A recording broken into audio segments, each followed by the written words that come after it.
சரி, கர்த்தர் நல்லவர். ஆமென். அவர் நம்முடைய வாழ்க்கையில மிக பெரும் மகத்தான காரியங்களை அந்த தேவன் செய்வார். எப்படி எப்படி மிக பெரும் மகத்தான காரியங்களை செய்வார். வாசிக்கலாம் வேத புஸ்தகத்திலிருந்து சங்கீதங்களின் புஸ்தகம் 23வது அதிகாரம் 1வது வசனத்திலிருந்து. முதலாசனம், கர்த்தர் என் மேய்ப்பராய் இருக்கிறார். கர்த்தர் என் மேய்ப்பராய் இருக்கிறார், நான் தாழ்ச்சி அடையேன். நான் தாழ்ச்சி அடையேன். ரைட், நல்லா கவனிங்க. இதுக்கு ஏராளமான இந்த வசனத்தினுடைய பின்னணி ஏராளம் தாராளம் உண்டு. ஆனால் எல்லாவற்றையும் நான் சொன்னால் நீங்கள் புரிந்து கொள்ள மாட்டீர்கள் என்பதற்காக இந்த வசனத்தை எடுத்து இதை தொகுத்து இதில் உங்களுக்கு எவ்வளவு விளங்கும் என்பதை நான் புரிந்து கொண்டு தேவனுடைய ஆவியானவரின் உதவியோடு கூட இந்த செய்தியை உங்களோடு கூட பேச கர்த்தர் அடியனுக்கு போதுமான ஞானத்தை தருவாராக. ஏனென்றால் எல்லா பின்னணியையும் எல்லா இடங்களிலும் பேச முடியாது. சுருக்கமாய் சொன்னால் 22ஆம் சங்கீதத்திலே தாவீது தனக்குண்டான பாடுகளை பற்றி சொல்லுவார். எப்படி தனக்குண்டான பாடுகளை பற்றி சொல்லுவார். 23ஆம் அதிகாரத்திலே அந்த பாடுகளிலே எப்படி கர்த்தர் தனக்கு மெய்ப்பராய் இருந்தார் என்று ஒரு விடயத்தை சொல்லுவார். இந்த 23ஆம் சங்கீதத்தினுடைய ஒட்டுமொத்த பின்னணியை ஒட்டுமொத்த சாராம்சத்தையும் தொகுப்பை எடுத்து பார்த்தால் ஒன்று, தேவன் என் மேலே அன்பாயிருக்கிறார். இரண்டாவது, தேவன் என்னுடைய பாதுகாப்பாயிருக்கிறார். மூன்றாவது, தேவன் என்னை அரவணைக்கிறவராயிருக்கிறார். இந்த 3 காரியத்தையும் இந்த சங்கீத புத்தகத்தில் நம்ம இந்த 23ஆம் சங்கீதத்தில் அற்புதமாய் பார்க்கிறோம். குறிப்பாக கர்த்தரின் மெய்ப்பராய் இருக்கிறார், நான் தாழ்ச்சி அடையேன் என்று தாவீது சொல்லுகிறார். இன்னும் கொஞ்சம் பின்னுக்கு போய் நீங்க திரும்பி பார்த்தால் இந்த தாவீது ஒரு காலத்தில் ஆடுகளை மேய்க்கும் ஒரு மேய்ப்பனாய் இருந்தவர். அவருக்கு தெரியும் இந்த ஆடுகளை மேய்க்கின்ற பொழுது, இந்த ஆடுகளை மேய்க்கின்ற அந்த சந்தர்ப்பத்திலே அந்த சூழலிலே இந்த ஆடுகளுடைய நிலையை பற்றி இந்த மேய்ப்பனாகிய தாவீது மிக அற்புதமாக அறிந்திருந்தார். ஏனென்றால் நீங்கள் ஆடுகள் மேய்க்கிறவர்களாக இருப்பீர்கள் என்று நான் நம்புகிறேன். ஒவ்வொரு ஆடும் எந்த வடிவத்தில் இருக்கும் என்பதை ஒரு மேய்ப்பனுக்கு நல்லா தெரியும். தெரியுமா தெரியாதோ? தெரியும். இந்த மேய்ப்பர் தன்னுடைய ஆடுகளை எப்படி மேய்க்க வேண்டும் என்பதையும் நீங்கள் ஓரளவு தெரிந்திருப்பீர்கள் என்று நம்புகிறேன். பாருங்க, சின்ன வயதிலிருந்து ஆடுகளை மேய்த்த தாவீது தன்னுடைய அங்கீகார ராஜ்ய அழைப்புக்கு கூட தாவீது அழைக்கப்படலை. அதாவது தேவன் ஈசாயினுடைய குடும்பத்திலே ஒரு ராஜாவை அபிஷேகம் பண்ண வேண்டும் என்று சித்தம் கொண்ட போது அதுல தாவீதினுடைய சகோதரர்கள் எல்லோரும் அழைக்கப்படுறாங்க. அதுல யார் அழைக்கப்படலை என்று கேட்டால் தாவீது மட்டும் அழைக்கப்படலை. ஏன் அழைக்கப்படலை என்றால் அவருக்கு ஆடுகள் மேய்க்கும் பொறுப்பு கொடுக்கப்பட்டது, அதனாலே அவர் அழைக்கப்படலை. அதுக்கு பின்னணி இருக்கு. தாவீதினுடைய தகப்பன் தவறாய் புரிந்து கொண்டதுனாலே அவர் அழைக்கப்படலை. அதுக்கு காரணம் இருக்கு. அதை நான் எல்லாவற்றையும் சொல்ல எனக்கு முடியவில்லை. குறிப்பாக 1-2 காரணத்தை சொல்ல போனால், இந்த தாவீது தன்னுடைய குடும்பத்திலும் தன்னுடைய சமூகத்திலும் அவர் ஒதுக்கப்பட்டவராய்த்தான் இருந்தார், வெறுக்கப்பட்டவராய்த்தான் இருந்தார், தள்ளப்பட்டவராய்த்தான் இருந்தார், தூற்றப்பட்டவராய்தான் இருந்தார். அதை இன்னொரு நாள் ஏன் என்பதை பல்வேறு வசன துணை கொண்டு ஏராளமான விடயங்களை ஆராய்வோம். இந்த சந்தர்ப்பத்தில் தான் ஆடுகள் மேய்த்து கொண்டு தாவீதை கூப்பிட்டு கர்த்தர் அரசனாக்குகிறார். இப்படி அரசனாக்கினாலும் கூட இன்னும் அவருடைய அங்கீகார அரியணைக்கு அவர் என்ன செய்யல, வரல. அந்த ராஜ சிங்காசனத்துக்கு அவர் வரல. அந்த சிங்காசன ஆசனத்தில் அவர் அமரல. ஏனென்றால் சில மனிதர்களாலே அவருக்கு ஏராளமான துன்பங்களும் பாடுகளும் பிரச்சனைகளும் மரணங்களும் மரண சூழல்களும் மரண கன்னிகளும் அவருக்கு வைக்கப்பட்டிருந்ததினாலே அவர் பல விடயங்களுக்குள் உட்பிரவேசிக்க முடியாமல் இருந்தது. அந்த சுதந்திரத்தை அவரால் அனுபவிக்க முடியாமல் இருந்தது. அந்த சந்தர்ப்பத்தில் தான் இவர் அந்த 22ஆம் சங்கீதத்தின்படி ஏராளமான பாடுகளுக்குள்ள கடந்து போறார். மரண கன்னிகளுக்குள்ள கடந்து போறார். சில வேளை அவர் தேவனால் கைவிடப்பட்ட அந்த நிலையை கூட, என் தேவனே ஏன் என்னை கைவிட்டீர், நான் கதறி சொல்லும் வார்த்தைகளை நீர் ஏன் கேளாமல் போனீர், நான் ஒரு புழுவாயிருக்கிறேன், நான் ஒரு பூச்சாயிருக்கிறேன் என்றெல்லாம் ஏராளமான கருத்துக்களை அவர் சங்கீதம் 22 சொல்றார். 22ஆம் சங்கீதத்தில் இப்படி சொல்லிக்கொண்டே புலம்பிக் கொண்டே போகிற சந்தர்ப்பத்தில் தான் தேவன் தன்னை எப்படி வழிநடத்துகிறார் என்பதை என்கதியில் வைத்து அவர் உணர்கிறார். அந்த என்கதியிலே அவர் இப்படி யூதேயா வனாந்திரத்தின் வழியாய் போய்கொண்டிருக்கிற போது, அந்த பாளையத்தினாலே அவர் பாதிக்கப்படுகிற போது, அந்த சூழலை அவரை நெருக்குகிற போது, உஷ்ண காலத்திலே அவர் அதிகமாய் தாக்கப்படுகிற போது, திடீரென என்கதி என்கிற ஒரு இடத்தை காண்கிறார். பசுமையான புல்வெளி, அமர்ந்த தண்ணீர், இப்படி ஏராளமான அற்புதமான வாய்ப்புகளை கண்டுதான் அவர் இந்த 23ஆம் சங்கீதத்தை ஒரு பாடலா எழுதுகிறார். இன்னைக்கு இந்த 23ஆம் சங்கீதத்தை அடிப்படையாக வைத்து பாடின எத்தனை பாடல்களை நீங்க கேட்டிருக்கிறீங்க? கேட்டது இல்லையா? கேட்டிருங்க. 1-2 பாட்டு சொல்லுங்க. சொல்லுங்க.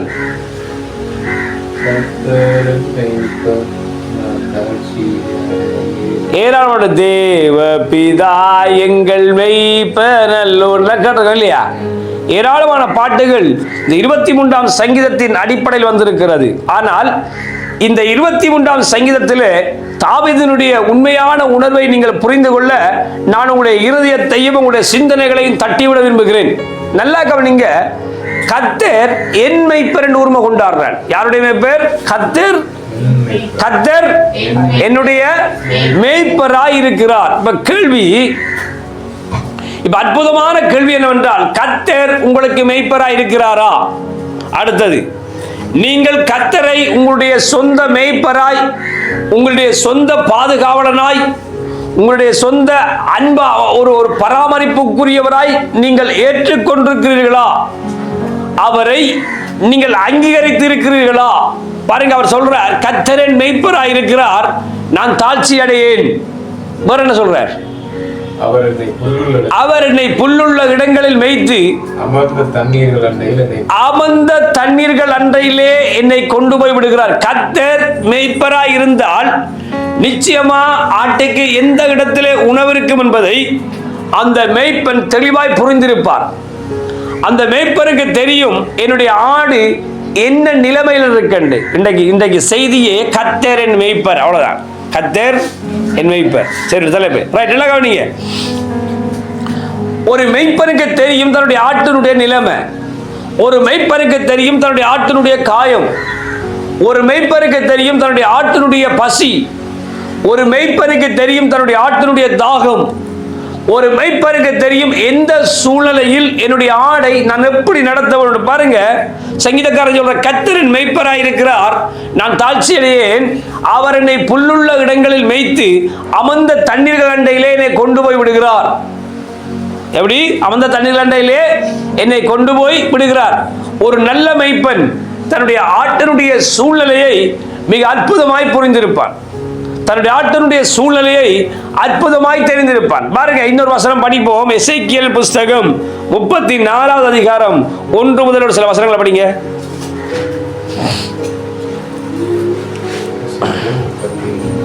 1 முதல் சில வசனங்கள், குறிப்பா 4ஆம் வசனத்தை படிங்க.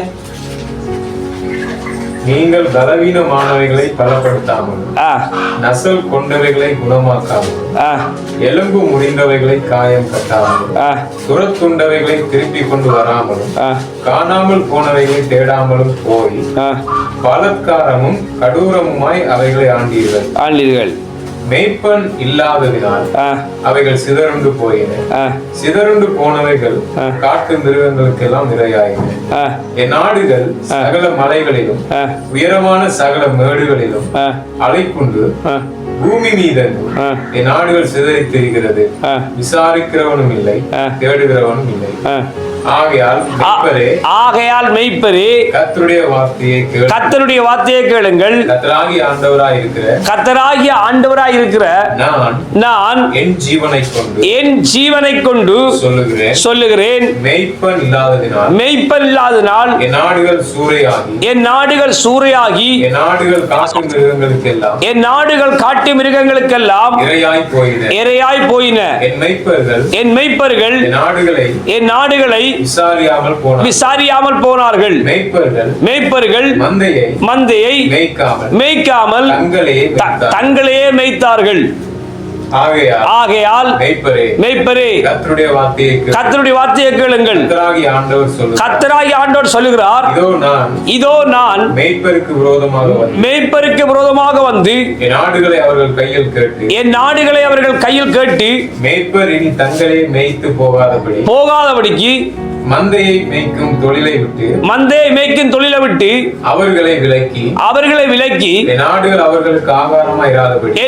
அவர்களுக்கு ஆகாரமாயிராதபடி அவைகளை அவர்கள் வாய்க்கு தப்ப பண்ணுவேன் என்று சொல்லுகிறார். கர்த்தராகிய ஆண்டவர் சொல்லுகிறது என்னவென்றால், இதோ நான் நானே என் நாடுகளை விசாரிப்பேன். நல்ல கழுகை இதோ எத்தனை சொல்லுது? 11. நல்ல கழுகை வசனத்தை இதோ நானே என் ஆடுகளை விசாரித்து அவைகளை தேடி பார்ப்பேன். ஒரு மெய்ப்பன் தன் சிதறுண்ட ஆடுகளின் நடுவே இருக்கிற நாளிலே தன் மந்தையை தேடிக்கொண்டிருக்கிறது போல நான் என் ஆடுகளை தேடி மப்பும் மந்தாரமான நாளிலே அவைகள் சிதறிண்டு போன எல்லா இடங்களிலும் இருந்து அவைகளை தப்பி வர பண்ணி அவைகளை ஜனங்களிடத்திலிருந்து புறப்படவும் தேசங்களிலிருந்து சேரவும் பண்ணி அவர்களுடைய சுய தேசத்திலே அவைகளை கொண்டு வந்து இஸ்ரவேல் மலைகளின் மேலும் ஆறுகள் அண்டையிலும் தேசத்தின் சகல வாசஸ்தலங்களிலும் மேய்ப்பேன். யார் மேய்ப்பார்? கர்த்தர் மேய்ப்பார். யாரை மேய்ப்பார்? எங்களை மேய்ப்பார். பாருங்க, தேவன் தன்னுடைய ஆடின் மேலே உள்ள கரிசனையாக இருக்கிறார் என்பதற்கு அற்புதமான சில என்ன சொல்றார்? மேய்ப்பர்கள் நீங்கள் பலவீனமானது என்ன செய்யல? அந்த பட்டியலை படிங்க. நீங்கள் பலவீனமானவைகளை பலப்படுத்தாமல், நீங்க பலவீனமானவைகளை என்ன செய்யல? பலப்படுத்தல. நசல் கொண்டவைகளை குணமாக்காமல், அந்த சுகமில்லாத ஆட்டை நீங்க சுகப்படுத்த இல்ல. எலும்பு முறிந்தவைகளை சில வேளை விழுந்து எலும்பு முறிஞ்சதுக்கு நீங்க காயம் கட்ட இல்ல. துரத்துண்டவைகளை திரும்பி கொண்டு வரல. காணாமல் போனவைகளை தேடல. போய் பலக்காரமும் கடூரமுமாய் அப்ப கர்த்தர் என்ன சொல்றார்? என்னுடைய ஆடுகள் யாரும் தவறாய் நடத்தப்படக்கூடாது. என்னுடைய ஆடுகள் விசாரிக்கப்படாமல் இருக்கக்கூடாது. என்னுடைய ஆடுகள் சுகமில்லாமல் இருக்கக்கூடாது. என்னுடைய ஆடுகள் எலும்புடைய கூடாது. என்னுடைய ஆடுகள் அடுத்தவனால் சூறையாடப்படக்கூடாது. தெளிவா 34:1 படிக்க. கர்த்தருடைய வார்த்தை எனக்கு உண்டாகி, அவர் மனுபுத்திரனே, இஸ்ரவேலின் மேய்ப்பருக்கு விரோதமாக தீர்க்க தரிசன முறைக்கு அவர்களுடைய சொல்ல வேண்டியது என்னவென்றால், கர்த்தராகிய ஆண்டவர் மேய்ப்பருக்கு சொல்லுகிறார், தங்களையே மேய்க்கிற இஸ்ரவேலின் மேய்ப்பருக்கு ஐயோ, மேய்ப்பர் அல்லவா மந்தையை மேய்க்க வேண்டும். நீங்கள் நெய்யை சாப்பிட்டு மட்டு மயிரை உருப்பாக்கிக் கொள்கிறீர்கள், கொழுத்ததை அடிக்கிறீர்கள், மந்தையையோ மேய்க்காமல் போகிறீர்கள். நீங்கள் பலவீனமானவைகளை பலப்படுத்தாமல் கொண்டவைகளை குணமாக்காமல். இங்க நல்லா கவனிங்க. இப்ப கர்த்தர் சொல்றார், நான் இஸ்ரவேலுடைய மேய்ப்பருக்கு என்ன செய்றேன்? ஏனென்றால் அதாவது ஜனங்களை நடத்துவதற்கு ஏராளமான மேய்ப்பர்களை கர்த்தர் எழுப்பினார். அந்த அதாவது கர்த்தருடைய நாமத்திலே எழுப்பினார்கள். அந்த மேய்ப்பர்கள் ஜனங்களை மேய்க்கிறோம் என்று வந்து தங்களை மேய்த்தார்கள். எப்படி? ஜனங்களை மேய்க்கிறோம் என்று வந்து தங்களையே மேய்த்தார்கள். இன்றைக்கு யோசிச்சு பாருங்க, திருச்சபைகளை கூட ஏராளமான போதகர்கள் வந்திருக்கிறாங்க. ஆனால் எந்த விசுவாசிக்கும் ஜெபிக்க தெரியாது. ஏராளமான உதவி திட்டங்கள் திருச்சபையினால கொடுக்கப்படுது. எந்த விசுவாசியும் முன்னேறது கிடையாது. ஏராளமான வாழ்வாதார திட்டம் கொடுக்கப்படுகிறது. ஏராளமான எல்லாமே ரெக்கார்டிங் ஆகுது. Right, okay. ஏராளமான வாழ்வாதார திட்டங்கள் கொடுக்கப்பட்டும் எந்த விசுவாசியும் என்ன செய்யல? வாழ இல்ல. உங்களுக்கு விளங்குதா செய்தி? ஏராளமான விசுவாசிகளுக்கு வாழ்வாதாரம் கொடுக்கப்பட்டும் எந்த விசுவாசிகளும் இன்னும் என்ன செய்யல, வாழல. ஏன் ஏன் அந்த நிலண்டு பார்த்தால் பைபிள் சொல்லி பாருங்க அழகா, மெய்ப்பர்கள் அல்லவா மந்தையை மேய்க்க வேண்டும். அப்ப மெய்ப்பர்கள், தேவனுடைய கருத்து என்னவென்றால் மெய்ப்பர்கள் தங்கள் மந்தையை மேய்க்க தவறினார்கள். அவருடைய பலவீனத்தை கண்டுகொள்ளல, அவருடைய காயத்தை கண்டுகொள்ளல, அவங்களுடைய சுகவீனத்தை கண்டுகொள்ளல, அவங்களுடைய துக்கத்தை கண்டுகொள்ளல. ஆகையினால கர்த்தர் சொன்னார், நான் என் ஜனத்தை மேய்த்து. 11ஆம் வசனம் படிங்க. இப்ப இன்னொன்று ஒருக்கா. கர்த்தராகிய ஆண்டவர் சொல்லுகிறது என்னவென்றால், இதோ நான் நானே என் நாடுகளை விசாரிக்க போகிறேன். மெய்ப்பர்களே, நீங்கள் என்னுடைய ஆடுகளை விசாரிக்காம விட்டுட்டீங்க, என்னுடைய ஆடுகளை கவனிக்காம விட்டுட்டீங்க, என்னுடைய ஆடுகளை பராமரிக்காம விட்டுட்டீங்க. ஆகையால் நான் ஒரு முடிவெடுத்தேன், என் ஆடுகளை நான் விசாரிக்க போகிறேன். எப்படி? என் நாடுகளை நான் விசாரிக்க போகிறேன், என் நாடுகளுக்கு நான் காயம் கட்ட போகிறேன், என் நாடுகளுக்கு நான் எலும்புக்கு மருந்து கட்ட போகிறேன், என் நாடுகளுடைய பலவீனத்தை நான் பார்க்க போகிறேன், என் நாடுகளுடைய தேவையை நான் விசாரிக்க போகிறேன், என் நாடுகளுடைய சுகவீனத்தில் நான் குணப்படுத்த விரும்புகிறேன். கர்த்தராகிய ஆண்டவர் சொல்றார், என் நாடுகளுடைய பிரச்சனையை நான் பார்க்க விரும்புகிறேன். உங்கள் எல்லாத்தையும் பொறுப்பு தந்தேன், உங்களது பார்க்க முடியவில்லை. இஸ்ரவேலிலே மேய்க்கிறோம் என்று வந்தவர்கள் எல்லாம் ஏதோ ஒன்று செய்தார்கள். ஆகையினாலே கர்த்தராகிய ஆண்டவர் சொல்றார், நீங்கள் விடுங்கள். நீங்கள் அதில் சாப்பாட்டை மட்டும் பார்க்கிறீங்க, அதில் காணிக்கையை மட்டும் பார்க்கிறீங்க, அதில் தசமபாகத்தை மட்டும் பார்க்கிறீங்க, அந்த ஆட்டினுடைய முதல் பலனை மட்டும் பார்க்கிறீங்க. ஆனால் அந்த ஆடு நோய் கொண்டதாய், நசல் கொண்டதாய், நொண்டியாய், எலும்புடைந்திருக்கிறது. அதை யாரும் நீங்கள் பார்க்கவில்லை. அதனால ஒரு முடிவெடுத்தேன், நானே என் ஆட்டை விசாரிக்க போகிறேன். எப்படி? நானே என் நாட்டை விசாரிக்க போகிறேன். உங்களுக்கு ஒரு விஷயம் தெரியுமா? உங்களுக்கு ஒரு விடை தெரியுமா? உங்களை தேவன் விசாரிக்கிறவராயிருக்கிறார். அது நமக்கு விளங்குகிற. படிங்க அற்புதமான சில வசனத்தை. 1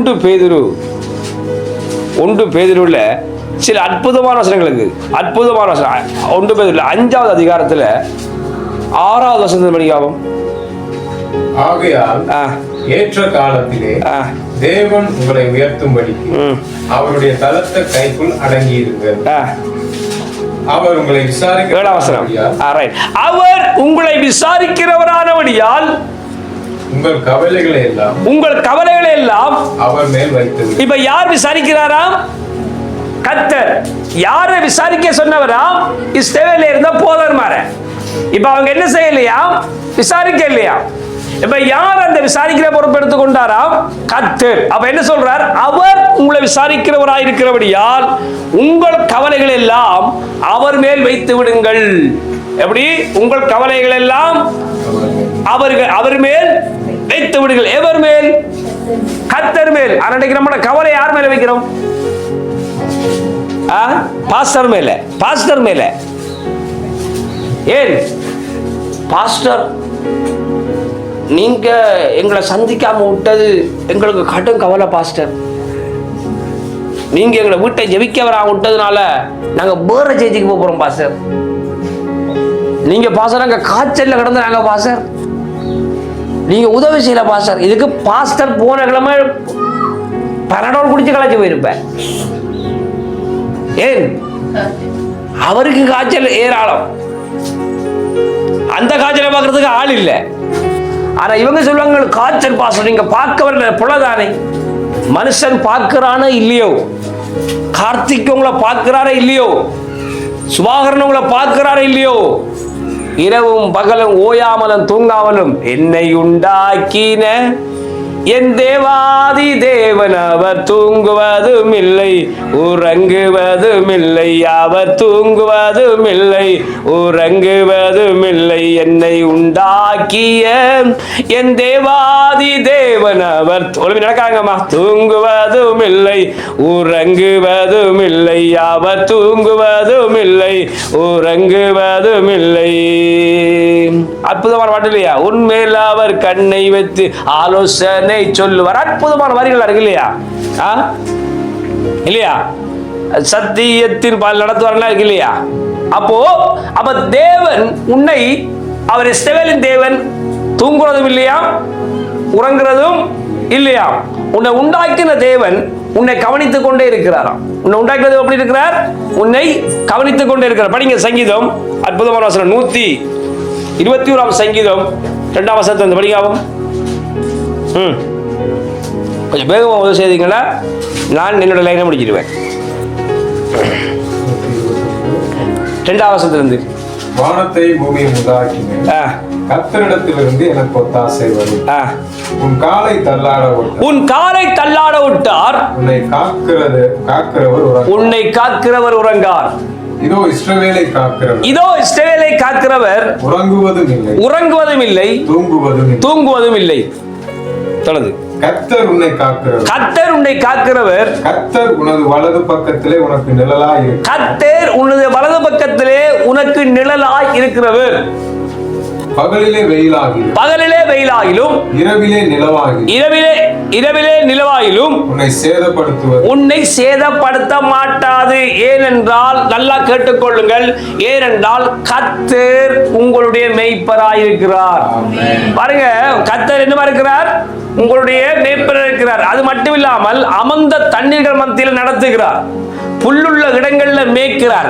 அது மட்டும் இல்லாமல் அவர் அற்புதமா சொல்றார், உமது கோலும், அவற்றை கோல் இருக்கு, தடி இருக்கு, உன்னை பாதுகாக்கக்கூடிய அத்தனை உபகரணங்களை கையில் வச்சிருக்கார். சிங்கம் வந்தா என்ன, கரடி வந்தா என்ன, புலி வந்தா என்ன, ஓநாய் வந்தா என்ன, எது வந்தாலும் அவைகள் இருந்து உன்னை காக்கக்கூடிய அத்தனை காரியமும் நீ ஏற்றுக்கொண்ட உன்னுடைய மேய்ப்பனிடத்தில் உண்டு என்னும் ஒரு செய்தியை வேதமிக திட்டமாய் சொல்லுது. ஆகலால் சொல்றார், பகல்ல வெயில் வந்தா என்ன, இரவில நிலவு வந்தா என்ன, மாறதெல்லாம் வந்துட்டு போ, நீ என்ன ஒன்றும் செய்ய முடியாது.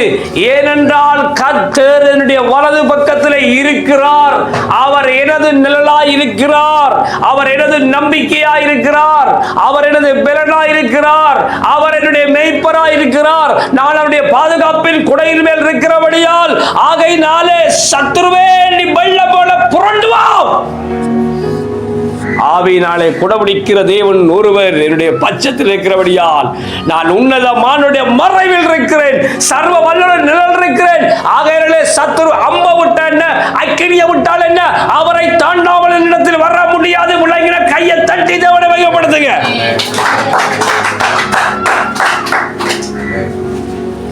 உங்களுக்கு தெரியுமா, எனக்கு 2 கண்ணும் பார்வை தெரியாதுன்ற உங்களுக்கு தெரியும்.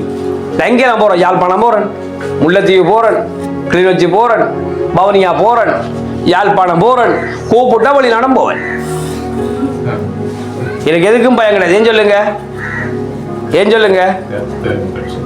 அவரின் பட்சத்தில் இருந்தா பசிபா, வாகனம்பா, லாரிவா, ஆட்டோவா, மோட்டார்வா, எதுவுமே அவரை அல்லாமல் என்னை அடிக்க முடியாது.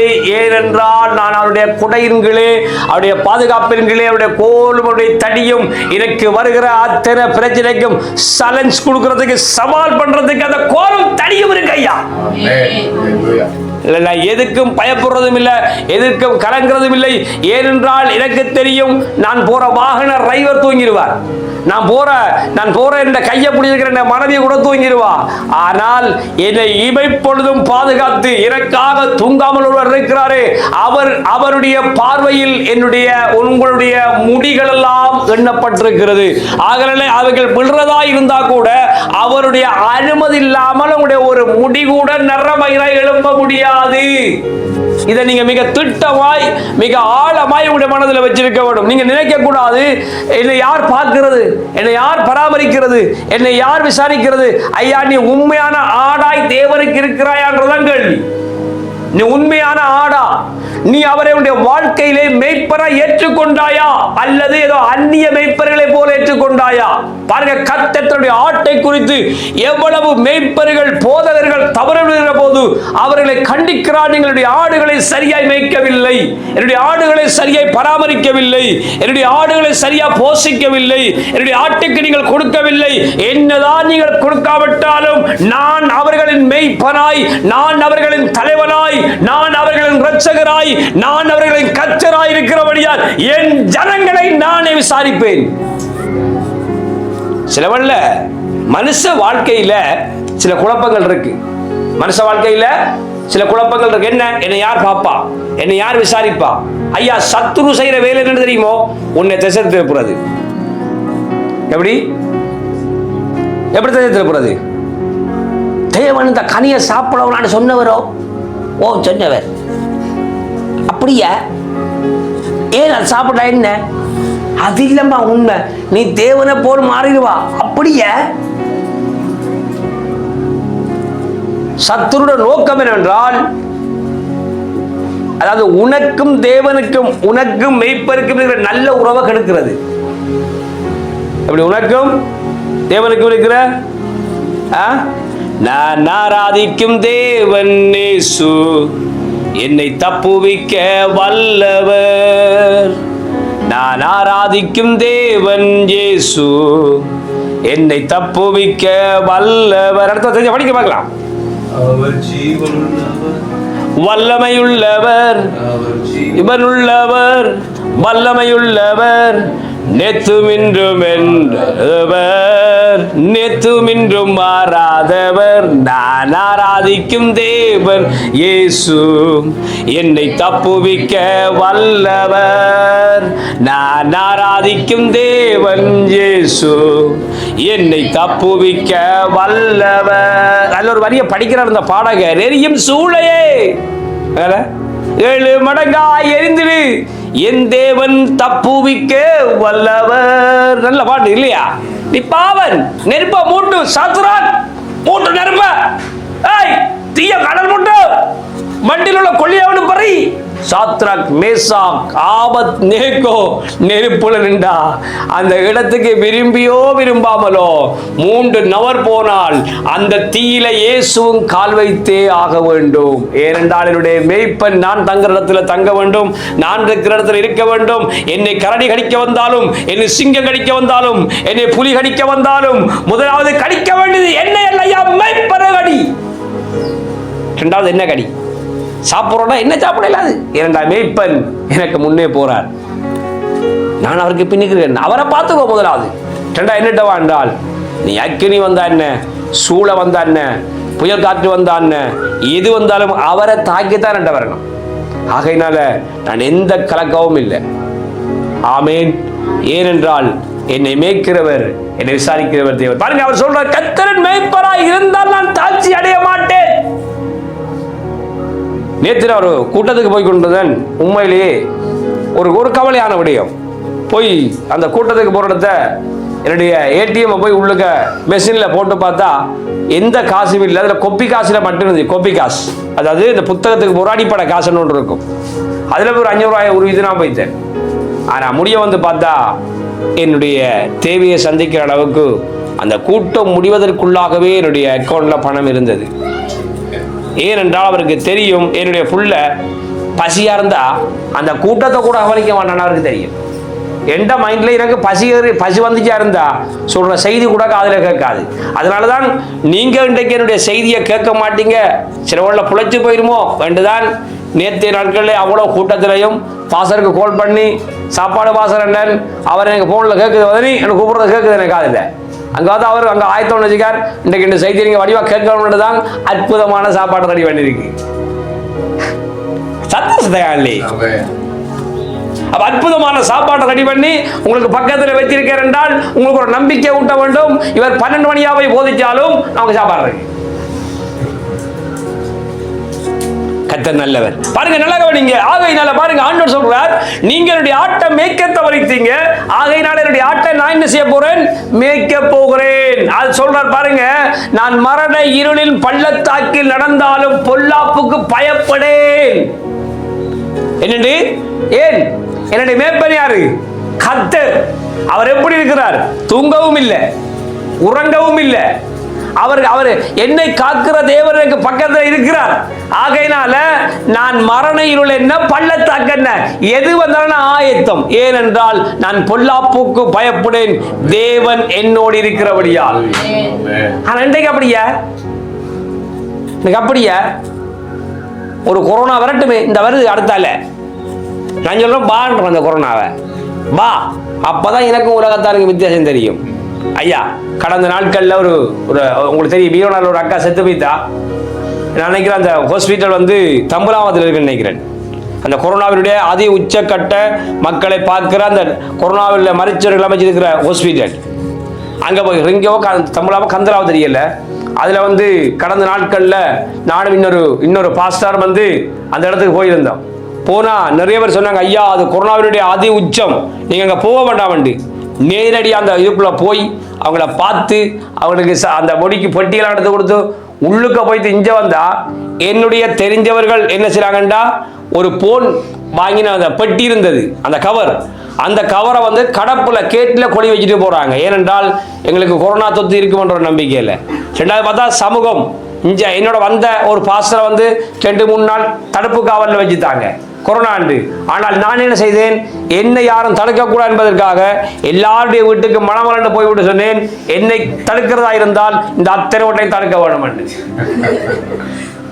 ஆகையினால என்ன ஒருவரால் என்ன செய்ய முடியல தடுக்க. கொரோனா காலத்தில் எத்தனையோ பாசஸ்மாருக்கு அடி விழுந்தது போலீஸால. எத்தனையோ பேர் உங்களுக்கு தெரியுமா, கிட்டத்தட்ட 100 காட்டுக்கு மேல பாமசில் போய் ஒரு காட்டு பிறனோட எடுத்து வந்தேன் நான். என் மக்களுக்கு வெளியில என்ன செய்யறாது, போயிடாது, போய் எடுத்து வந்தேன் நான். ஏராளமான கொரோனா காலத்தில் எங்களுக்கு ஒரு முறை ஆமி பிடிச்சி போட்டிருந்த டிஷர்ட்டை கலட்டி முகத்தில் கட்ட சொன்னாங்க. என்னோட அவ்வளவு பெரிய கொரோனாவின் காலத்தில் கூட நான் மாஸ்க் பாவிக்கல. கதிரொலிக்கு வைத்து ஊழியரவுல வேறுத்து மணக்கக்கூடிய அந்த உள் டிஷர்ட்டை கலட்டி கட்டுறா முகத்தில் நான் அடிக்க வைத்துட்டு அதை கட்டுவோமே கட்டு.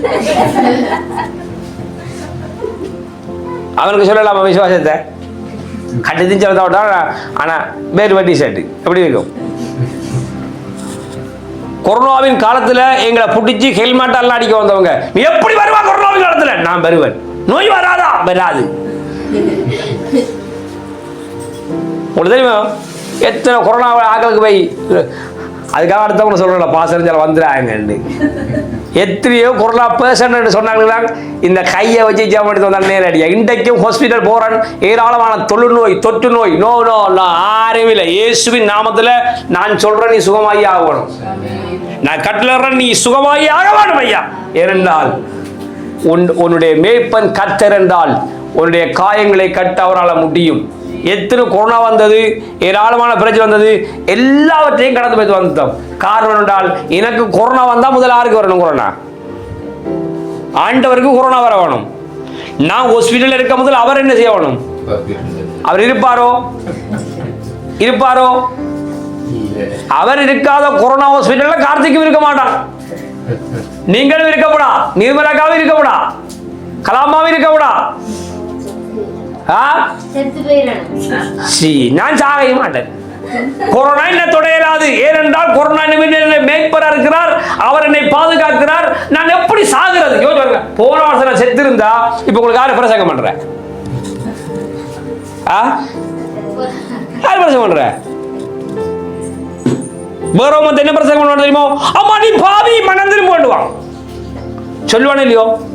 ஆனா தேவனுடைய மேய்ப்பர்ன்றதை என்ன செய்ய மாட்டான், சொல்ல மாட்டான். அப்ப பாவி என்று பிரசங்கம் பண்ற பிரசங்கம் உங்களுக்கு விருப்பமோ, அல்லது கர்த்தர் உங்களுடைய மேய்ப்பரா இருக்கிறார், நீங்க அவர்கிட்ட நேரடியாக ஜீவிக்கலாம்னு சொல்ற பிரசங்கம் விருப்பமோ? அப்ப அந்த பிரசங்கத்தை பண்றதுக்கு கார்த்திகை வைக்கிறோம்ன்றது யாருக்கு தெரியும்? கர்த்தருக்கு தெரியும். ஆகையினாலதான் கொரோனாவின் காலத்துல கூட ஒரு கட்டத்தில் இவர் எக்ஸலன்ட் படுத்தார் பாஸ்டர் சுபாகரன். சொன்னாங்க செத்து போய்த்தார். நான் அவருடைய சாவுக்கு பொட்டி எடுக்க போறேன், அடக்கம் பண்றதுக்கு போறேன். போய் கட்டில போய் முகத்தை கடந்து அவர் எழுப்பி கேட்கிறார், நல்லா இருக்கிறீங்களாண்டு. நான் பார்த்தேன் ஜீவன் திரும்ப வந்ததோ. செத்த போற நம்ம கதைக்க உண்மையிலே இதுக்கு இன்னொரு ஊழியக்காரன் சாட்சி, அவர் செத்து போய்த்தாரு பொடிய கேட்க தான் ஒன்னாங்க. ஆனா நல்லா இருக்கிறான்னு எழுப்பி கேட்டவர். நான் என்ன சொல்றேன்டா, அவருக்கு தெரியும் ஐயா எல்லாம். நினைக்க கூடாது, நீங்க இன்னைக்கு வீடு இல்லாம இருக்கிறீங்க, இன்னைக்கு வாழ வசதி இல்லாம இருக்கிறீங்க, இன்னைக்கு நீ நினைக்கிறீங்க புருஷன் இவ்வளவு அடி அடிக்கிறாரு, யாருக்கு தெரியும்? யாருக்கு தெரியுமே இல்லையோ, அவருக்கு தெரியும். உன்னுடைய வேதனை யாருக்கு தெரியுமோ இல்லையோ. என்னுடைய பிள்ளைட குடும்ப வாழ்க்கை எப்படி இருக்கு, என்னுடைய குடும்பம் குடிக்குது, என்னுடைய உறவு குடிக்குது, என்னுடைய குடும்பம் எல்லாம் சீர்கட்டு போகுது. ஐயா அம்மா, உன்னுடைய தனிமையில நீ பல நாட்கள் வடித்திய கண்ணீர், உன்னுடைய தனிமையில உன்னுடைய பிள்ளைகளை குறிச்ச புலம்புனாய். என்னுடைய பிள்ளையுடைய வாழ்க்கை எப்படி இருக்கு, என்னுடைய குடும்பம் திருந்த முடியாம இருக்கு, ஏன் என்னுடைய குடும்பம் இப்படி, ஏன் இந்த எல்லைக்குள்ள குடும்பம் போகுது? எத்தனை நாள் நீ கண்ணீர் வடிச்சிருப்பா? இந்த கண்ணீருக்கு பதில் உண்டாகிற நாட்கள் அது சீக்கிரமாய் பக்கத்தில் வந்து கையை தட்டுது. சில வேளை நீ வடித்த கண்ணீர் இந்த சமூகத்துக்கு தெரியாம இருக்கலாம், இந்த உறவுக்கு தெரியாம இருக்கலாம், ஏன் உன்னுடைய பிள்ளைக்கு கூட தெரியாம இருக்கலாம். நீ கண்ணீர் வடித்தது உண்மை, தேவனுடைய பாதத்தில் அழுதது உண்மை, தேவனை நோக்கி புலம்பினது உண்மை. உன்னுடைய கண்ணீர்கள் ஒரு காலம் பொறுமையா போறதில்லை. அதுக்கான நாள் மிக சீக்கிரமா வரும். ஏனென்றால் அது யாருக்கு தெரியுமோ இல்லையோ, இன்றைக்கு நீ ஏற்றுக்கொண்டு சத்தத்தை கேட்கிற மேய்ப்பன், அவருக்கு இந்த சம்பவம் அத்தனையும் தெரியும். ஒரு காலத்துல நான் இப்படிதான் தனிமையில் அழுத நாட்கள், தனிமையில மிக கண்ணீர் வடிச்ச நாட்கள் ஏராளம். யாருக்கும் தெரியாது. வெளியே வந்து நல்லா ஷர்ட் போட்டு, நல்லா உடுப்பு போட்டு, நல்லா ஜீன்ஸ் போட்டு, நல்லா பெல்ட் கட்டி நீட்டா இருப்போம், நல்லா ஷூ போட்டு நல்லா இருப்போம். ஆனா என்னுடைய தனிமை யாருக்கும் தெரியல. ஆனா உண்டு, என்னுடைய அற்புதமான தகப்பன் என்னுடைய தனிமையிலே நான் என்ன செய்தேன் என்பதை அறிந்திருந்தார். ஏனென்றால் அத்தி மரத்தில் இருக்கும் போதே நாத்தாள் வேலை கண்டவர், அத்தி மரத்துக்குள்ள இருக்கும் போதே சகைவை கண்டவர், மரத்தில் இருந்தவனை பார்க்க ஆசைப்பட்ட போது இறங்கிவான்னு சொன்னவர். ஒரு காலம் தூங்கவும் மாட்டார், உறங்கவும் மாட்டார். அவருடைய விசாரிக்க போதுமான தேவன். பாருங்க, சொல்றார், நான் மரணங்களுடன் பள்ளத்தாக்கில் நடந்தாலும் பொல்லாப்புக்கு பயப்பட தேவரீர், நீர் என்னோடு இருக்கிறீர். உமது கோலும் உமது தடியும் என்னை தேற்றும். நீர் என் ஆத்துமாவை தேற்றி என்னை நீதியின் பாதையிலே நடத்துகிறீர். ஆகையினாலே கர்த்தர் உன்னுடைய சத்துருக்கு முன்பாக பிசாசி செய்வன மந்திரம் ஏராளம் பிடித்திருந்தாலும் அவைகளுக்கு முன்பாக உன்னை கனம் பண்ண விரும்புகிறார், அவைகளுக்கு முன்பாக உன்னை உயர்த்த விரும்புகிறார். சிலருடைய குடும்பம் கூட உன்னை அற்பம் இருக்கலாம், உன்னுடைய குடும்பத்துல கூட நீ உதவாதவன் இருக்கலாம், உன்னுடைய குடும்பம் கூட உன்னை மதிக்காம இருக்கலாம், நீ நம்பின சொந்தங்கள் கூட உன்னை மதிக்காம இருக்கலாம். இனி ஐயா, ஒரு காலத்துல கார்த்திக்கிற ஊழியம் சின்ன உடைபட்டு போன கதை உங்களுக்கு தெரியும். அதோடய மக்கள் சொன்னாங்க, படம் முடிஞ்சு போச்சு, இவர் ஓட்டின எல்லா படத்துக்கும் கணக்கு முடிஞ்சாண்டு. ஆனா நான் சொன்ன ஆண்டவரே, இது இல்லப்பா விஷயம். என்னுடைய சத்துருக்களுக்கு முன்பாக எனக்கு ஒரு பந்தி ஆயத்தப்படுத்த சொன்னீரே, அதுதான் வார்த்தை, அதுதான் வாக்கு தத்துவம். ஆகையினாலே என்னை அற்பம் என்ற எண்ணினவர்களுக்கு முன்பாக நான் கனப்படுத்தப்பட வேண்டும் என்பதை அவனை விருப்பம் என்று ஜெபித்த போது இன்றைக்கு இழந்து போன எல்லா ஊழியங்களும் கட்டப்பட்டது, உடைந்த ஊழியங்கள் கட்டப்பட்டது. இழந்தது ஒரு மடங்கு, பெற்றது பல மடங்கு. இன்றைக்கு தேவன் தம்முடைய ஊழியக்காரர்களை நம்முடைய திருச்சபையில் எழுப்பிக் கொண்டிருக்கிறார், விசுவாசிகளை எழுப்பிக் கொண்டிருக்கிறார். அற்புத அடையாளங்கள் நடக்கிறது, அநேக ஆத்துமக்கள் திரளாய் வருகிறார்கள். சபையானது ஆசீர்வதிக்கப்பட்டு கொண்டே போகிறது. காரணம் என்றால் என்னுடைய ஊழியத்தையும் என்னுடைய குடும்பத்தையும் திருச்சபை மக்களை கவனிக்கிறவர் கார்த்திகேயன் ஐயா கச்சரன் மேய்ப்பராய் இருக்கிறார். இது உங்களுக்கு விளங்க, நீங்க யோசிக்கலாம். நிறுவனங்களுக்கு வீடு தரல, அரசாங்கங்களுக்கு வீடு தரல, இங்குள்ள தலைவர்களை பார்க்கல, நிறுவனங்கள் பார்க்கல, அமைப்புகள் பார்க்கல, யார் பார்த்தாங்களே இல்லையோ, இந்த உங்களை விசாரிக்கிற இந்த மேய்ப்பர் உங்களை பார்க்கிறார். உங்களுடைய தேவை இந்த தலைவர்களுக்கு தெரியாம இருக்கலாம், ஏன் நம்முடைய போதகருக்கு தெரியாம இருக்கலாம், போதருடைய குடும்பத்துக்கு தெரியாம இருக்கலாம், யாருக்கு தெரியாவிட்டாலும் பரவாயில்ல. நான் இந்த பிரசங்கிக்கிற கர்த்தர் ஆண்டவர் மேய்ப்பருக்கு உங்களுடைய எல்லா சூழ்நிலையும் தெரியும். ஆகையினால ஒரு கேள்வி, நீங்கள் அவரை உங்களுடைய மேய்ப்பரை அங்கீகரிக்கணும், புலம்பக்கூடாது. சில கண்ணீர் அழுகிறோ பிதாவே அழுகுரலை கேப்பீரோ ஒன்று யாரும் கேட்க மாட்டேன். ஏன் சொல்லுங்க, உங்கள் நாவில் சொல் புறவாதற்கு முன்பே உங்களை தேவை அரைஞ்சிருக்கிற ஒரு ஆட்டுக்கு புல்லு தேவைன்றது யாருக்கு தெரியும்? கத்துனா கேட்கறதில்ல, அது கத்துனா நோய்க்கு கத்துது.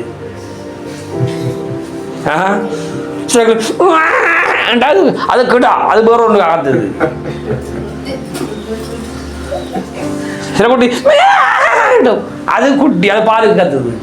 அதெல்லாம் தந்தாங்களுக்கு தெரியும். ஆனா தேவனுக்கு தெரியும், இதை கத்த முதலே ஒன்று மேய்க்க வேணும். ஆமே. ஆனா நீங்க என்ன செய்றீங்க, அழகான புல்லில கொண்டு விட்டாலும் கொஞ்சத்தை சாப்பிட்டு போட்டு போய் அசை போடுறது. ஐயா, அசை போடுறதுக்கு ஒரு நேரம் இருக்கு. இப்ப வாய்ப்பு கிடையாது, சாப்பிடுங்க. நல்லா சாப்பிட்ற டைம் அசை போட்டா அசை போடுற டைம் கொண்டு இல்லை. என்னம்மா சரியா போல, நான் ஆடு மேய்ச்சது இல்லை, ஆனா ஆடு மேய்ச்ச குடும்பத்துல கல்யாணம் பண்ணிருக்கிறேன்.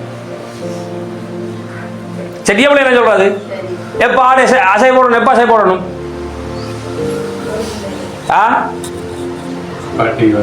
படி வந்த போறாங்க. அப்ப மற்ற டைம்ல என்ன செய்யணும்? சாப்பிட வேணும். இப்ப என்ன டைம்? சாப்பிட்ற டைம். நீங்க வேற வேற வேற வேற ஆமேன் ஆமேன் ஆமேன் ஆமேன் ஆமேன் ஆமேன் பிடிங்க கொண்டு இருக்கணும். வீட்டை புருஷன் சாப்பிட்டாரான்னு யோசிக்கப்படா. யோசிச்சு பாருங்க, நான் இனி அடுத்த மாசமா அதுக்கு அடுத்த மாசம் தான் பெறுவேன். அப்ப இந்த உணவு உங்களுக்கு 3 மாதத்துக்கு போதுமான உணவு. எத்தனை மாதம்? ஆனா அசை போட்டு விழுங்காட்டி வயிறு ஊதும். விளங்கலையோ? அப்புறம் ஓமாட்ட கடைக்காரங்க இல்லைல்ல அவங்களால. உங்களுக்கு விளங்க இல்லையோ? அப்ப இப்ப சொல்ற இதெல்லாம் எப்படி, இதெல்லாம் மிக ஆத்மாவை தேற்றுகிற அற்புதமான ஆகாரம். இதை நீங்க ஆமேன் ஆமேன்னு உள் வாங்கி வாங்கி வாங்கி வாங்கி அனுப்பி கொண்டே இருக்க வேணும். நீங்க அனுப்ப அனுப்ப அனுப்ப அனுப்ப சத்துருக்களுக்கு முன்பதாக ஒரு பந்தி ஆயத்தப்படுத்தப்பட்டு கொண்டிருக்குன்னு அர்த்தம். சத்துருக்களுக்கு முன்பாக உங்களுக்கு ஒரு மீட்டிங் ரெடியாகுதுன்னு அர்த்தம். சத்துருக்களுக்கு முன்பாக உங்களுக்கு அற்புதமான பெண்ணாடை ஆயத்தமாக்கப்படுகிறது அர்த்தம். சத்துருக்களுக்கு முன்பாக கீத வாக்கியங்கள் வாசிக்கப்பட்டு நீங்கள் அவருடைய அபிஷேக தைலத்தினாலே ஊற்றப்பட்ட அந்த எண்ணெயோடு கூட சத்துருக்களுக்கு முன்பாக இருக்கிறவர்தான் அநேகருடைய கண்களை பார்க்கும். மக்கள் யோசிக்கும் ஒரு காலம், என்னடா நீர்மலா கஷ்டமா இருந்த இப்படி இருக்கிறா, என்னடா அந்த கால வயசு போனாலும் 18 வயசாலமா இருக்கிறா, அவளோட முகம் பிரசன்ட் கிரீம் போட்டமா இருக்கு, பார்த்தா கிரீம் போடல. என்னட்டு எடுத்து கேட்டாங்க, என்ன பார்த்தா கிரீமை போட்டிருக்கேன், ஒன்றும் போடல ஐயா, பவுடரே போடுறது இல்லை, எப்பயாவது வாய்ப்பு அப்படி சாடை அப்படின்னு சுறா விடுவா. பவுடர் போட்டு அப்பா அம்மா எனக்கு பவுடர் போடுவாடு, எண்ணெய் கூட நான் வைக்க மாட்டேன். தம்பி வருவாங்க, ஆனால் எண்ணெய் வச்சு விட்றேன், அடுத்த தலை எழுத்து விட்றேன், நான் ஒன்றும் செய்ய மாட்டேன். ஏனென்றால் எனக்கு தெரியும், வாக்கு பண்ணினவர் மாறிடார், வாக்கு தத்தம் நிறைவேற்றுவார். வாக்கு பண்ணினவர் மாறிடார், வாக்கு தத்தம் நிறைவேற்றுவார். தெரியாதா உங்களுக்கு இந்த பாட்டு?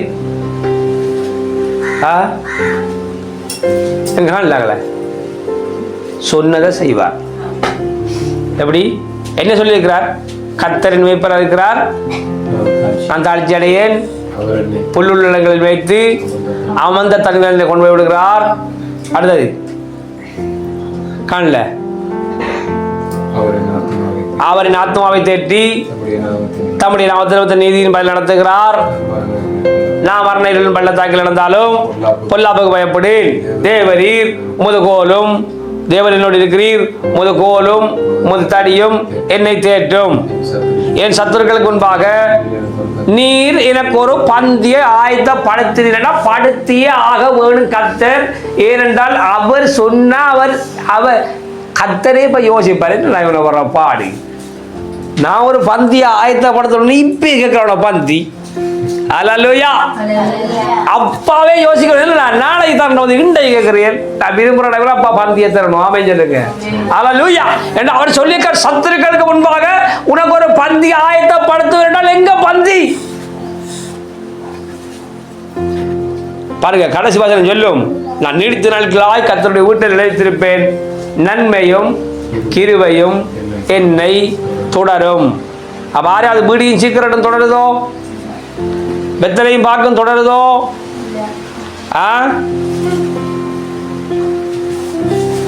நான் இப்ப போறேன் 2வது நாள் கூட்டத்தில், இப்ப 1வது நாள் கூட்டத்தில் இந்த ரிங்கோக்கு பஸ்ஸில் போறேன். பஸ்ஸில் போகல, பாஸ்டர் வந்து இடையில இதில் இறங்கிட்டேன். அப்ப எங்களை அந்த ஸ்கூலுக்கிட்ட போன்னு சொன்னாங்க, நீங்க பாஸ்டர் அந்த பஸ்ஸில் மற்ற பஸ்ஸில் மாறி போங்கன்னாங்க. அப்படியே கேளுங்க, முக்கியமான அதை மாறி போனா பாட்டை போடுங்களாண்டாம். அவன் போட்டான், எக்ஸ்கியூஸ் மீ மிஸ்டர் கந்தசாமி. நான் பார்த்தா என்னடா இது பயப்பட கட்டுற, ஒரு நாள் அந்த பாட்டு கேட்கல. அப்படியே அந்த பாட்டை கேட்டோடனே எனக்கு அப்பா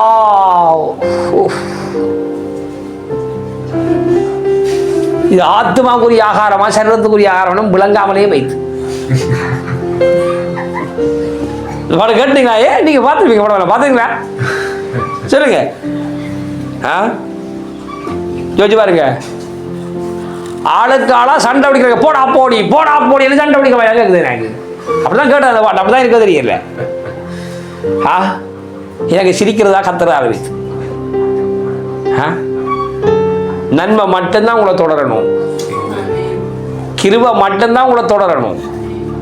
யோசிச்சு பாருங்க. ஆனா இன்றைக்கு அப்படி இல்லையே. யோசிச்சு பாருங்க, இன்றைக்கு அப்படி இல்லையே. ஜெயிப்பாங்க, சோத்திரம் அடியாய் கதியா வாங்க ஜெயிப்போம். ஏன்? அந்த நாடகம் அந்த முதல் கட்டம் போயிடும். கேட்ட புருஷன் அடிக்கிறார். ஏனென்றால் அங்க டிவியில விழுந்து அடிய பார்த்துதான் நீதான் போட்டு காட்டின. அப்ப அதான் அவன் வாழ்க்கையில செய்ய அடிச்சது இல்லையே பாவம். டிவியில அடி விழுந்துச்சு, அவன் பார்க்கறான், அவனே அடிச்சுதான் நம்மளை கொஞ்சம் நம்ம அடிச்சா என்ன நினைக்கிறீங்க?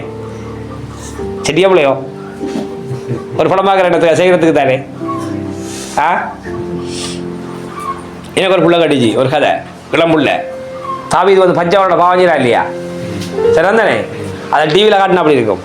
சொல்லுது பாசர் இதை நம்ம செய்யலாதா, உங்களுக்கு விளங்கல கதை. பாசர் அவன் தாவீது கர்த்தருடைய இருதயத்துக்கு ஏற்றவரே செய்யறான் பாவம், நம்ம செய்யலாம் என்ன பாவம் பாரு, அதை விளக்குறது எனக்கு 1.5 நாள் தேவைப்பட்டது. நாடகத்துல பாக்குற ஒரு காலத்துல இப்ப புதுசு புதுசா வந்துச்சு பல நாடகம், ரோட்டார பொம்பளை கத்தி தாங்க நாடகத்துல பார்த்தா புருஷன் கேட்கும். இப்ப கிட்டால ஒரு நாடகம் போச்சு, என்ன நாடகம் வேண்டா, என்ன நாடகம் என்றால் என்ன நாடகம் அது, அது உங்களுக்கு தெரியுமே சொல்லுங்க. அந்த நாடகத்தின் பேர் அது எப்படி பாச உங்களுக்கு தெரியும், நான் பக்கத்து வீட்டுலாம் ஒரு ஏழைவோம் அதில் காதில் அப்படி கேட்கும். அது ஏதோ இப்போ புதுசாக வந்து ஒரு நாடகம்டாப்பா, அது 7:30-8 மணிக்கு போகும். அதில் பார்த்தா ஒரு ஒரு ரோஜா ரோஜா ரோஜா அதில் பார்த்தா ஒரு புள்ள, அந்த சொந்த பலத்த புள்ளன்ற பேரில் ஜெயிலேருந்து வந்த புள்ள எப்படி குண்டு வைக்குது, அதுக்கு எப்படி லோயரை பிடிக்கிறாங்க, எப்படி தந்திரமாக காய்க்கிறாங்க, எப்படி காய் வைக்கிறாங்கன்ற நாடகம். இவங்க பாதி பாதி அடிச்சு பார்க்க நான் யூடியூப்ல போய் தட்டி அதில் முடிவு கட்டத்தை பார்த்துட்டேன். ஆனால் இன்னொரு நாடகம் போய் தரக்கு முடிவு கட்டணும்னு பார்க்குறாங்க தெரியாது, எனக்கு தெரியும் கேட்டா இது ஏன் பார்க்குறாங்கன்னு ஒரு செக் பண்ணி பார்த்துறான். பார்த்தா முழுக்க குண்டு வைக்கிறதும் பாம்பு வைக்கிறதும் அந்த ரோஜான்ற பெண்ணுடைய சொத்தை பறிக்க திட்டம் போடுறது தான் வேலை. அப்போ இதை பார்க்குற அக்கா என்ன செய்கிறாங்க, உனக்கு வீடு தாரம் கொஞ்சம் போடுறோம் ஜெயிச்சு பாருங்க ஜெயிச்சு பாருங்க. அப்போ அவன் என்ன செய்யறாள், அர்ஜுனன்ற அவனுடைய தம்பியை வந்து அதை வந்து இவள் கல்யாணம் பண்ணுறதுக்காக லவ் பண்ணுறதுக்காக பார்க்குறாள். ஏன் பார்க்குறாள்டா, அதையாவது செய்தாலும் சொத்து சும்மா வந்துடும். உங்களுக்கு உலகத்தை விளங்கலையோ? ராமாயணத்தை பார்த்தீங்கன்னா கும்பகாரணம் வந்து என்ன செய்யறாரு, ஊதி துப்புறாரு, எல்லாரையும் துப்புறாரா, எல்லாம் கொல்றாரா, மக்கள் சாகுறாங்களா, 6 பெரிய பெரிய மலையில முடிங்கிற பகல நீங்க எல்லாம் பொய் சொல்லப்படா, நடிக்கப்பட பரிசுத்தாங்க வாய். ஏய் 6 அப்படி முடிக்கிற மலைய நீ பார்க்கல. ராமாயணம் பொய் சொல்லாங்க, உண்மை சொல்லுங்க, மொத்தம் சொல்லுங்க. பார்த்ததை பார்க்கலையோ, பார்த்ததை பார்க்கலையோ நீங்க, அது தெரியணுமே கதை. நெருப்புல தீ குளிச்சாரு. அப்ப நல்லா கேளுங்க. ஆகையினால உங்களுடைய நன்மை மட்டும்தான் தொடரணும் ஒழிய நீங்கள் பார்க்க வேண்டியதை பார்த்தா தீமையும் சேர்ந்து தொடரும். அதுக்குதான் அந்த கதை சொன்னாங்க. எப்படி பார்க்க வேண்டியதை பார்த்தா தீமையும் சேர்ந்து தொடரும். நீங்கள் தேவனுடைய பிரமாணங்களையும் தேவனுடைய பாருங்க, ஒரு 2 நாள் கூட்டு நடக்குது, ஒருவர் எங்க இல்லைங்க போனீங்களா, போயில்லை. சத்தியத்தை கேட்கறதுக்கு ஒரு தரம் இல்லை. ஆனா இங்க எங்கேயாவது ஒரு மியூசிக் இன்ஸ்ட்ருமெண்டல் ப்ரோக்ராம் நடக்குதுன்னா முழு பெரும் போவேன் ஓமா இல்லையோ? அப்ப நீங்க எதுக்கு உங்களோட ஆகாரத்தை நீங்க, நான் சொல்றேன், நீங்கள் உங்களுடைய ஆத்மா தேற்றப்பட்டாதான் சத்துருக்களுக்கு முன்பாக ஆயத்தப்படுத்தப்பட்டிருக்கிற அந்த விசேஷித்த அதிகனமுள்ள இடத்தின் பந்தியில நீங்க அமரலாம். அப்படி இல்லையா நீங்க பந்தியில என்ன செய்யலாது, அமர இயலாது. இப்ப ஒரு கேள்வி கேட்க போறேன், மாட்டவர்கள் எல்லாரும், கர்த்தர் உங்களுடைய மேய்ப்பரா? ஒரு ஆள் அடுத்த சொல்றப்படா சொல்லுங்க, கர்த்தர் உங்களுடைய மேய்ப்பரா? ஒரு சில கர்த்தர் உங்களுடைய மேய்ப்பரா? ஓ பாருங்க, ஓமனத்தே தானே. ரைட், படிப்போம். யோவான் எழுதின சுவிசேஷம் 10வது அதிகாரம் 4வது வசனத்திலிருந்து படிக்காமம். கர்த்தர் மேய்ப்பரன்னு சொல்லித்தே அப்புறம் மாறிடப்படா. யோவான் 10:4 இருந்து அவன் தன்னுடைய ஆடுகளை வெளியே விட்ட பின்பு ஆ, அவைகளுக்கு முன்பாக நடந்து போகிறான். ஆ, ஆடுகள் அவன் சத்தத்தை அறிந்திருக்கிறபடியினால் ஆ. அவனுக்கு பின் செல்லுகிறது. ஆடுகள் அவன் சத்தத்தை, ஆளுடைய சத்தத்தை மேய்ப்பன். மூண்டை பாசிங்க. வாசலை காக்கிறவன் ஆ, அவனுக்கு திறக்கிறான். ஆ. ஆடுகளும் ஆ. அவன் சத்தத்துக்கு செவி கொடுக்கிறது. அவன் தன்னுடைய ஆடுகளை பேர் சொல்லி கூப்பிட்டு ஆ. அவைகளை வெளியே நடத்தி கொண்டு போகும். உங்களுக்கு விளங்குதா? ஆடுகளை என்ன செய்யறானா? பேர் சொல்லி கூப்பிடுறானா. ஆனா இன்றைக்கு என்ன கவலை தெரியுமோ, சில மேய்ப்பர்களுக்கு தங்களோட ஆடு எதென்றே தெரியாது. இங்க ஒரு ஐயா இருந்தார், பாய்க்கரசு ஐயா. உங்களுக்கு தெரியுமா பாய்க்கரசு ஐயாவ? அவர் என்ன செய்வார் சொல்லுங்க, அவன் கதையை உங்களுக்கு தெரிஞ்சா? ஆடை கூடுவார் வெள்ளஜே எல்லாரும் கூட்டம் வரும். ஆட ராணியே எல்லாரும் கூட்டம் வரும். இன்னும் சின்னமா அன்றாரும் கூட்டம் வரும். கருத்தமா அன்றாரும் கூட்டம் வரும். அது என்னன்றா வருது எனக்கு தெரியாது. இந்த கதை நேரா பார்த்தாங்க சொல்றாங்க, இந்த யுத்தம் முடிஞ்சு வந்தோடனே நிறைய பேர் ஆடை வந்து நேவிகாரங்க கட்டினாங்களாம். அவரவர் ஆடை தெரிஞ்செடுங்கன்னு சொன்னாங்களாம். அந்த பாக்கிரசாமி சொன்னாராம், எனக்கு அப்படி எந்த ஒரு ஆடும் வேணாம், நான் பேர் சொல்லி கூப்பிடுறேன். பாருங்க, யுத்த காலம் அவ்வளவு ஓடி ஈடியா அந்த ஆட்டுற முகமே இவருக்கு தெரியாது, இவர முகமே ஆட்டுக்கு என்ன செய்யாது, தெரியாம போயிடுது. இப்ப நான் பேர் சொல்லி கூப்பிடுவேன், பார ஆடு முழுக்கண்டா பிள்ளைஜே ஒரு கூட்டம் வருதான், கட்டஜே ஒரு கூட்டம் வருது, பொன்னம்மா அண்டாறு கூட்டம் வருது, சின்னம்மா அண்டாறு கூட்டம் வருது, தங்கம்மா அண்டாறு கூட்டம் வருது. இவ்வளவு தாண்டா கிட்டத்தட்ட 100 ஆட்டுக்கு மேல ஓதி கூட்டாரா ஆட்டை. இதான் ஆட்டை. நீங்க கூப்பிடுங்க ஆபாடு. சரி நீங்க கூப்பிடுங்க. மத்தாக்களுக்கு பிள்ளைஜே அதான் ஆடு வருது. என்ன காரணம்? அது ஆடை பேர் சொல்லி மேய்ப்பன் அழைக்கிறானா, அந்த ஆடுகளுக்கு மேய்ப்பனுடைய சத்தம் எது என்று தெரியுமா? யோசிச்சு பாருங்க. உங்களுக்கு உங்களுக்கு விளங்குலையோ? விளங்குலையோ? என்ன விளங்க சொல்லுங்க ஆபம். சொல்லுங்களேன், சொல்லுங்க. என்ன விளங்கல சொல்லுங்களேன்.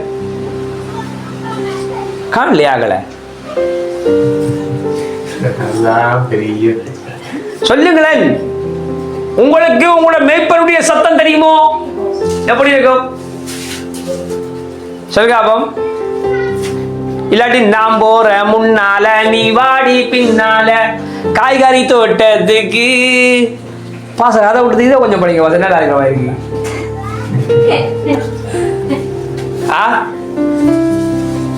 யோசிச்சு பாருங்க. நான் ஒரு கிறிஸ்தவ பாட்டு படிச்சிடறேன், ஒரு உதாரணத்துக்கு ஒரு சினிமா பாட்டு படிச்சிடறேன். உங்களை சொல்லி பாசர் அதை விட இது கொஞ்சம் நல்லா இருக்கு.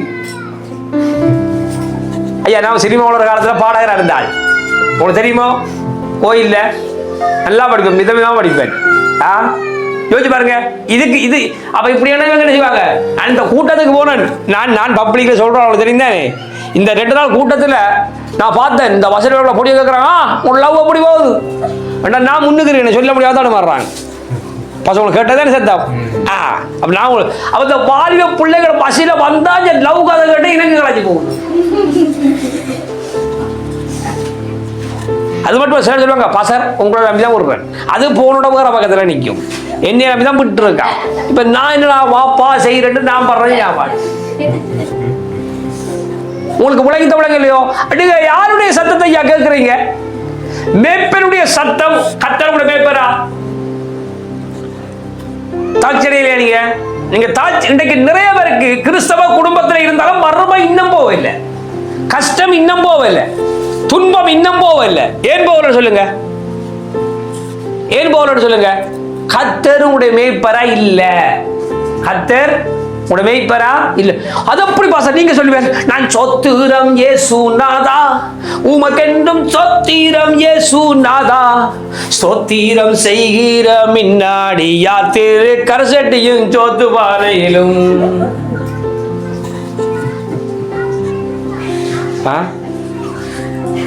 கொல்லியை வெட்ட போனேன், அங்கு வேறொரு கொல்லியை பார்த்தேன், வீர மரத்தை தேடி பார்த்தேன், இல்லாமல் பால மரத்தை தரித்தேன்.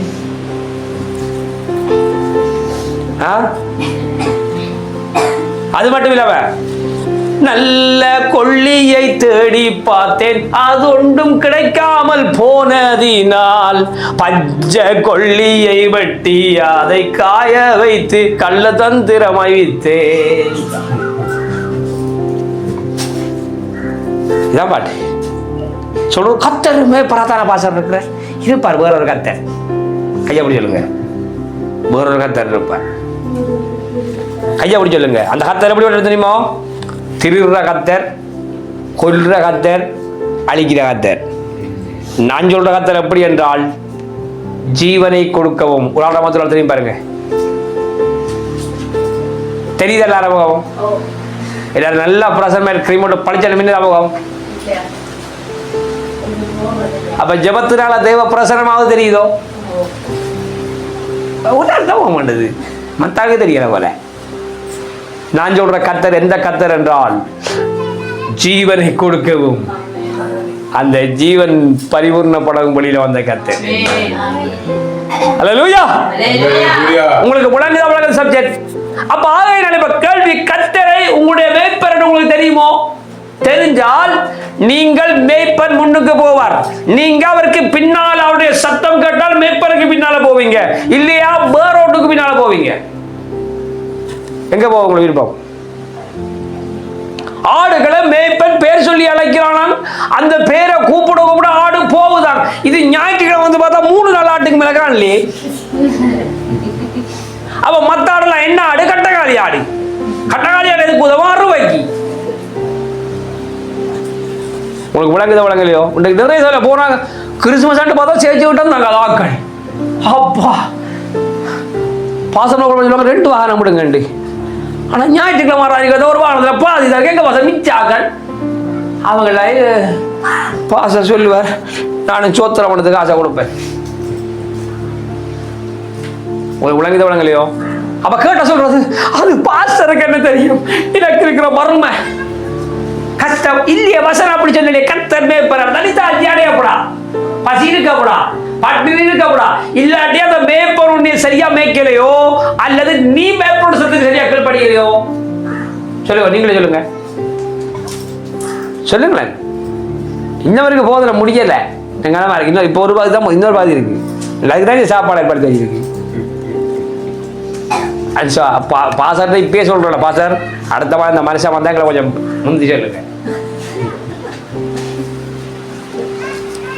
விளங்கிட்ட விளங்க இல்லையோ? கத்தரவங்க மேய்ப்பரா தாட்சி அடையிறீங்களா? சொல்லுங்க. அதுக்கு மட்டும் யோசிச்சு முறைங்களா? தாட்சி அடையிறீங்களா? போம்பா சார் என்ன கேட்குது. அப்படி என்ன அர்த்தம் என்றால், உங்களுக்கு மேய்ப்பனுடைய சத்தம் மேய்ப்பன் சொல்லுவா, அந்த 60 புள்ள கடி, அந்த 2 புள்ள கடிக்காத என்ன அது வட்டி கூட விளங்கல உனக்கு. அந்த 2 புள்ள கடிக்காத விளங்கல விளங்கினா.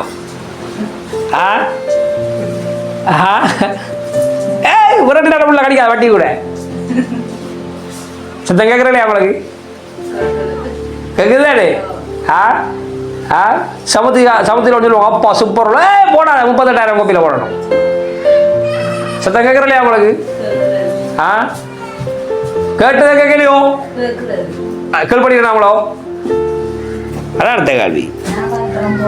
மேய்ப்பனுடைய சத்தம் உங்களுக்கு காதுல கேட்கவில்லை என்றால் நீங்கள் மேய்ப்பனோடு சரியான உறவில் என்ன அர்த்தம்? அந்த மேய்ப்பன் தர ஆகாரத்தை நீங்க சாப்பிடலன்னு அர்த்தம். என்னமா நீங்க சொல்லுவா? உங்களுக்கு கதை என்னமா கேட்போம் கொஞ்சம். உங்களுக்கு ஒரு கதை இருக்குமே. கர்த்தருடைய மேய்ப்பராக இருந்தால் அவர் உங்களுக்கு அந்தந்த நாளுக்கு அந்தந்த ஆகாரத்தை அற்புதமாய் அளந்து போஷிப்பார். இப்ப தேவன் உங்களுக்கு சாப்பாட்டுக்கு இந்திய சாப்பாட்டுக்கு உங்களுக்கு எவ்வளவு தேவை? சாதாரணமா இந்திய சாப்பாட்டுக்கு உங்களுக்கு எவ்வளவு தேவை?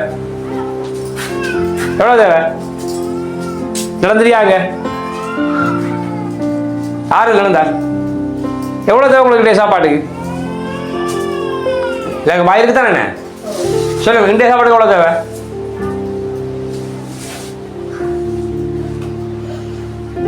உங்களுக்கு சாப்பாடு தேவை இல்லையா? எவ்வளவு? சும்மா ஒரு குறைஞ்ச கணக்கு ஒரு 1000 ரூபா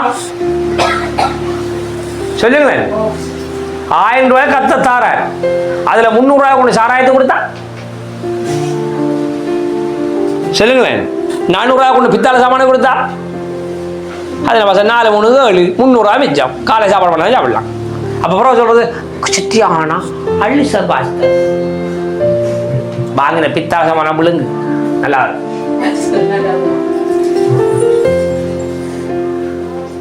என்ன நினைக்கிறீங்க? தேவன் மேற்பரண்டா அவர் தருவார். நீங்க அசை போடாட்டி அதுக்கு அவர் என்ன செய்யறது? விளங்குது இல்லையோ? அடுத்த முறை வரக்குள்ள நான் நம்புறேன் நீங்க எல்லாரும் ஆசீர்வதிக்கப்பட்டிருக்கணும். ஒரு நாள்கிட்ட கூட வர மாதிரி இருக்கப்படா. இந்த கிறிஸ்துமஸுக்கு சொல்லணும் நான் ஒரு 30,000 தாரம் மாசம் எப்படி இருக்கும்? கையை தட்டிகள் கேக்கள் உங்களுக்கு ஆசீர்வதிக்கப்பட விருப்பம் இல்லையா? கிறிஸ்துமஸுக்கு பாசம் அறிவிப்பார். கிறிஸ்துமஸ்ல நீங்க என்ன பொறுப்படுக்கிறீங்க? கலாமா சொல்லணும் நான் 40,000 வச்சுக்கேன் மாசம். அப்படியே உங்களோட வருமானம் எவ்வளவுமா? 4 லட்சம். கையத்து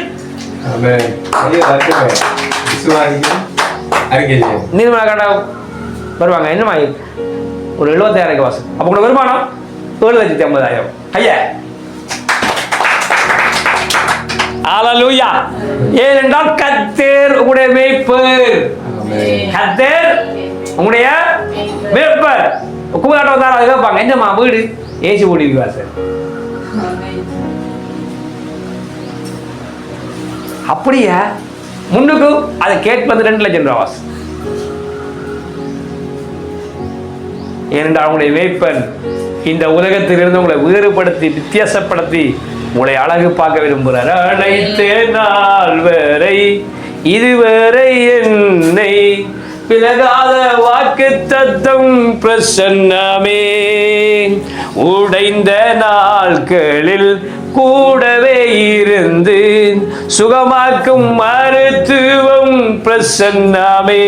உங்க பிரசன்னந்தான் எனக்கு முகவரி, உங்க பிரசன்னந்தான் எனது தகுதி, உங்க பிரசன்னந்தான் எனது முகவரி. ஐயா ஒட்டுமொத்த உலகத்தில் யாரும் பெற்றுக்கொள்ளாத பிரசன்னமே உங்களை தகுதிப்படுத்துறது என்றால் இந்த உலகம் குப்பை. இதில் இருக்கிற அத்தனையும் உனக்கு தான். ஆனா ஒன்று, உனக்கு மேய்ப்பனுடைய சத்தம் கேட்குதா அல்லது அந்நியனுடைய சத்தம் கேட்குதா? பாருங்க, ஒரே கதை சொல்லி முடிக்கிறேன். சாமுவேல் என்ற ஒரு மனுஷன் இருந்தான். எங்க வளரான் தேவாலயத்தில் ஒரு நாள் கர்த்தர் சாமுவேலே இவங்க ஒரு ரயில் வர்றான். ஐயா கூப்பிட்டீரே. அவன் சொல்ல நான் கூப்பிடலை தங்கம்.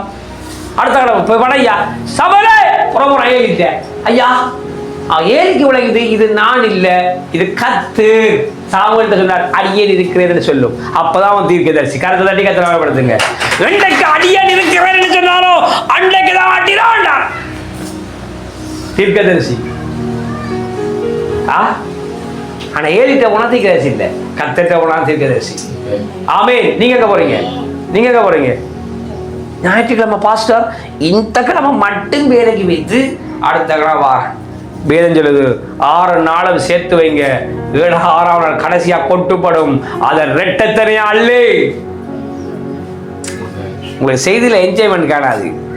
ஐயா 6 நாளும் அண்டன்னைக்கு உரிய சாப்பாடு, 7ஆம் நாள் கடைசியா கொட்டுப்பட போதே அது 2 மடங்கா சேர்த்து வை. அது நாரவும் அது புளிக்கவும் அது புழு பிடிக்கவும் அது. ஏனென்றால் கர்த்தர் அந்த நாள்ல நீ ஓய்ந்திருந்து புசித்து குடித்து தேவனை ஆராதிக்க விரும்புகிறோம். உங்களுக்கு விளங்கலையோ? இப்ப யாரும் கூட மேய்ப்பன் கர்த்தர். அப்ப யாருடைய சத்தத்தை கேட்கணும்? கர்த்தருடைய சத்தத்தை கேட்கணும். கேக்குதா? கேக்குதா? கேக்குதா?